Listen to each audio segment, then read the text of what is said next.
Combining like terms, day 2. The first thing we need to do before we start on the second lesson for combining like terms is remember what we've already learned about combining like terms.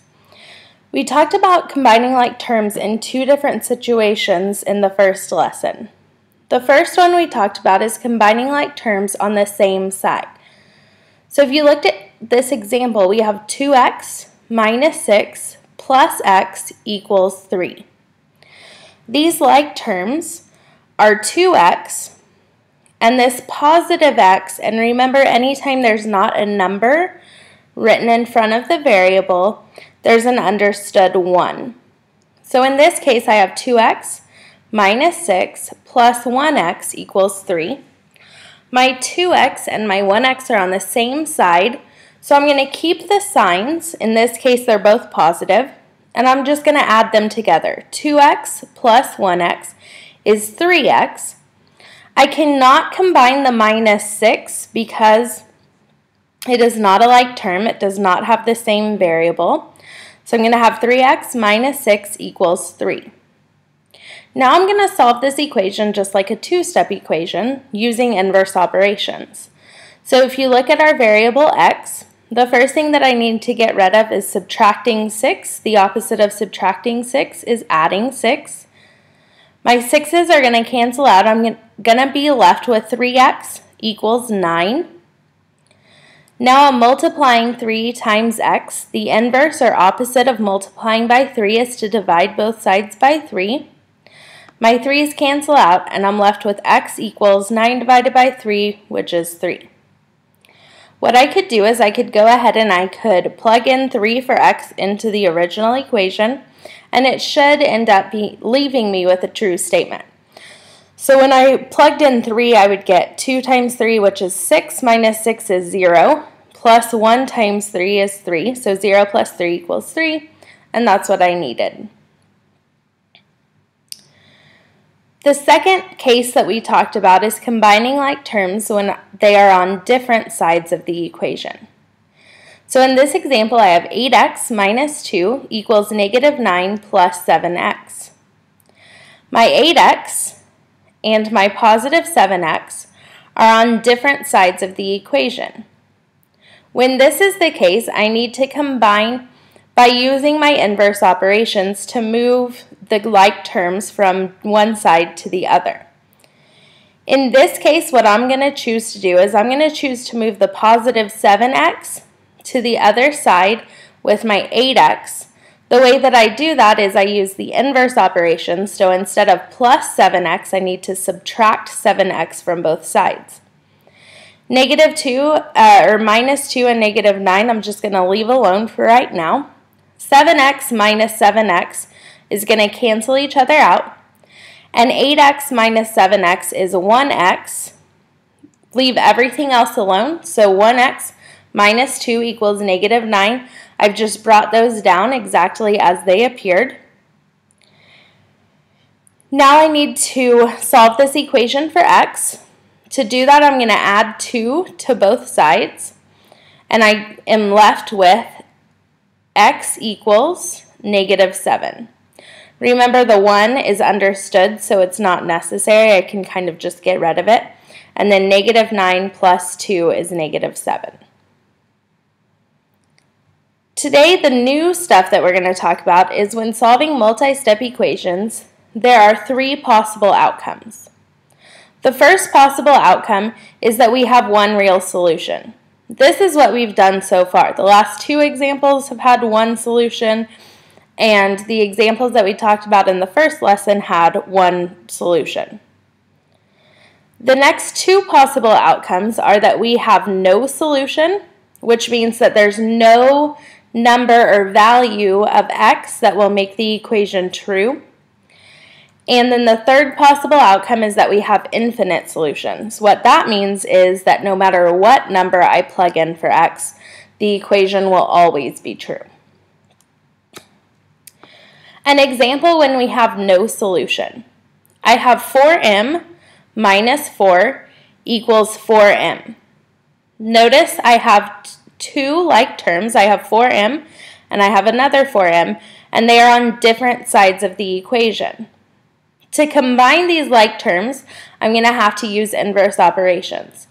Both of these 4m's are positive. The opposite of a positive 4m is to subtract 4m from both sides. What happens now is that on the right side of the equation, where I just have a 4m minus 4m is going to cancel out.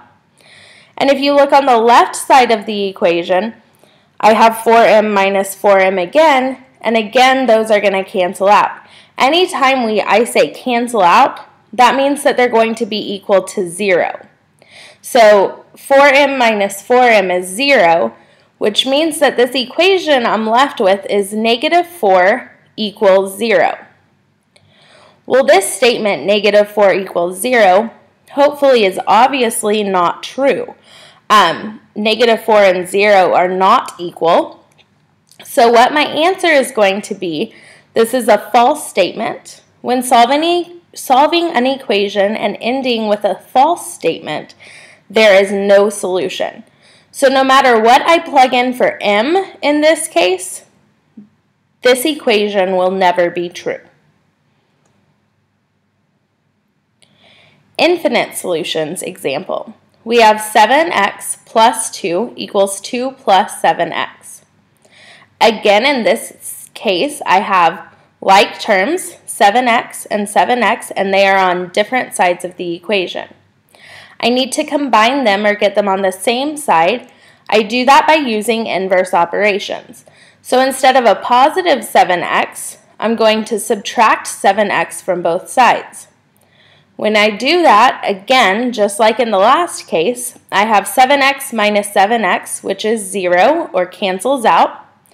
And again, I have 7x minus 7x on the left side, which again is 0. They cancel out. So what I'm left with is 2 equals 2. Well, this statement is called an identity and is always true. Hopefully that's pretty obvious. 2 does equal 2. When solving an equation and ending with an identity, there are infinite solutions. What that means is that I can plug in any number for x, and this equation will always be true. Some more examples.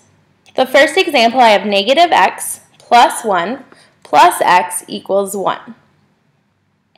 My like terms in this case are a negative x and a positive x. Remember, for both of these values, these variables, there's an understood 1 in front of the variable. These are on the same side, so I'm going to keep the signs the same and combine them. Negative x plus x, or negative 1x plus 1x, is 0. I'm going to leave the plus 1 alone and bring it down, and also I'm going to bring down equals 1. Well, 0 plus 1 is 1, so I'm left with 1 equals 1. This statement is an identity. It's a number set equal to itself.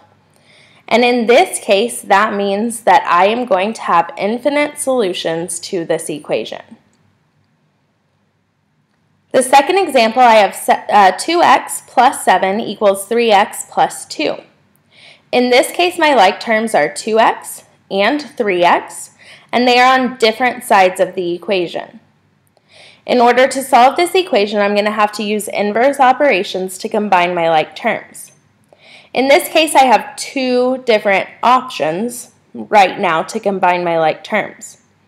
I could either subtract 2x from both sides, or I could subtract 3x from both sides.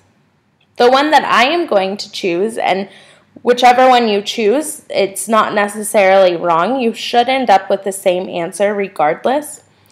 I'm going to choose to go ahead and subtract 2x from both sides, and the reason is that my 2x's are going to cancel out, and I'm going to be left with a positive x on the right side of the equation. If I chose to subtract 3x from both sides, what would have happened is that I would have been left with a negative because I would have 2x minus 3x. Like I said, it does not matter which one you choose to do. Just make sure that when you solve for x, you're left with a positive x equal to something and it's not negative. So what I do now is I bring down everything and I subtract. 3x minus 2x is 1x. So I'm left with 7 equals x plus 2. Notice I didn't write a 1 in front of the x because remember that's an understood 1. It's not necessary to write. Now my goal is to solve for x or get x alone. Isolate your variable. Right now I'm adding 2 to x. The opposite or inverse of adding 2 is to subtract 2. Whatever I do to one side of my equation, I need to do to the other side. 2 minus 2 cancels out, or it's equal to 0, and I'm left with 5 equals x. This equation has one solution. So x equals 5. 5 is just going to be the only value of x that you can plug in and make this equation true.